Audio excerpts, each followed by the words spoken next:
not gonna lie, I kinda hated Too Dark when I first started playing. It's not the subject matter or even the gameplay, but rather that I kept stumbling into trap doors and spikes that killed me in a single hit. I spent most of the first hour angry at how cheap it all felt, to the point where I wasn't even sure I wanted to keep playing. Looking back at it now, I'm glad I did. After my eyes adjusted to the darkness and I started to be a little bit more careful, I found that Gloomywood's newest game is a gruesome and compelling adventure that I mostly enjoyed. Set in the mid-1970s, Too Dark tells the story of a father whose kids are abducted and wife murdered on what should have been a fun camping trip. Obviously, this is not the kind of thing you get over quickly, and he's spent much of his life trying to figure out what happened and holding out hope that his children are still alive. This sends him on a horror-filled quest to gather up clues and finally put this chapter of his life behind him. At its core, Too Dark is a retro-inspired stealth adventure game that has you picking up items and scouring the different locations for clues. We start out in what appears to be an old abandoned carnival, but something fishy is going on and it's up to you to investigate. This leads to a trip to a creepy hospital filled with angry security guards, as well as a chance to break into a house with a lot of scary secrets.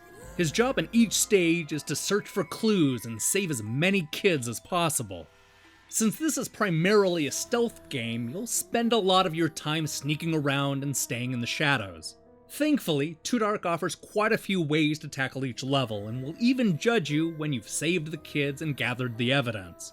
You won't always need to take the obvious path, and you can even spend your time staying out of sight and avoiding the enemies.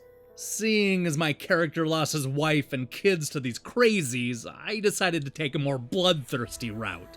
We may only have a few bullets to shoot, but I had no problem sneaking up behind guards and stabbing them in the back. What surprised me the most is how much stuff you're able to pick up and collect in each stage.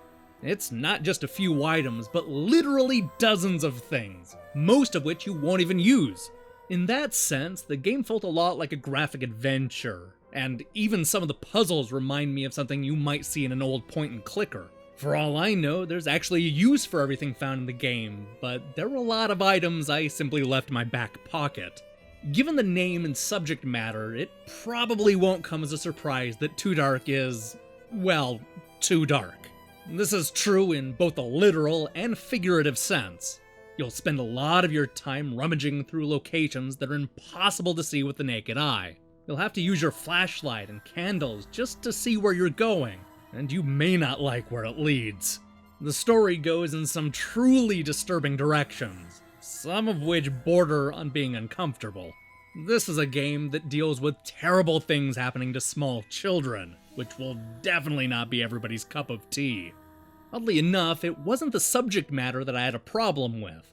The game is set up to be punishing in a way that was initially off-putting. The levels are filled with traps that'll kill you in just one hit, so it's up to you to save frequently. This is especially frustrating because these traps are usually hidden in the darkness, so you'll often not see them until it's way too late. For what it's worth, this ends up being more of an issue in the first level than anywhere else. In fact, I barely noticed the traps in the high-rise, hospital, and creepy old house. It's as if the game is trying to acclimate you to this unfair world in the first few minutes. Instead of avoiding traps, I found that most of my frustration came from the gameplay.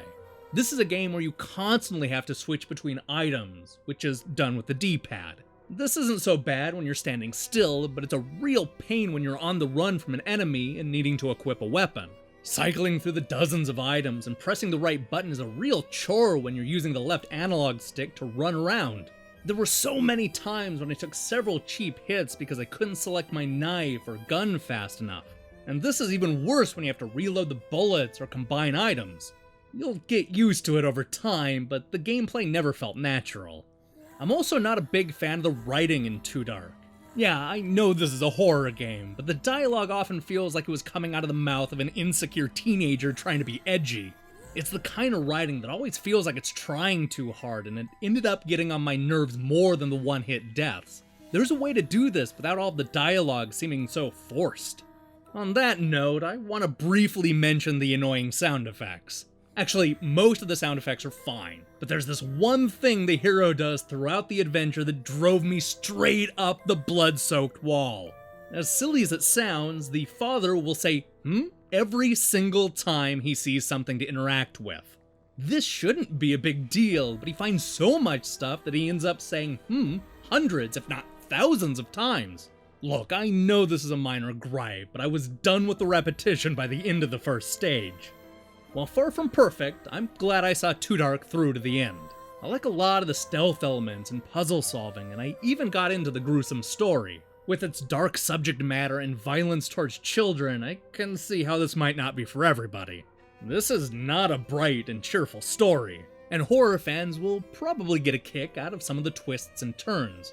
There's some interesting ideas in Too Dark that are never fully realized.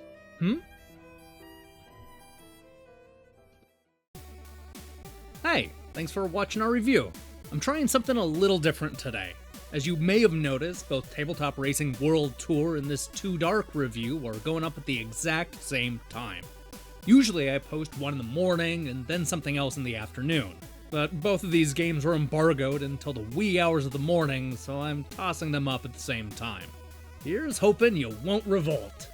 I've already started work on next week's reviews, but I'm not ready to talk about that yet. So do me a favor and click the subscribe button and support what we're doing here. Until then.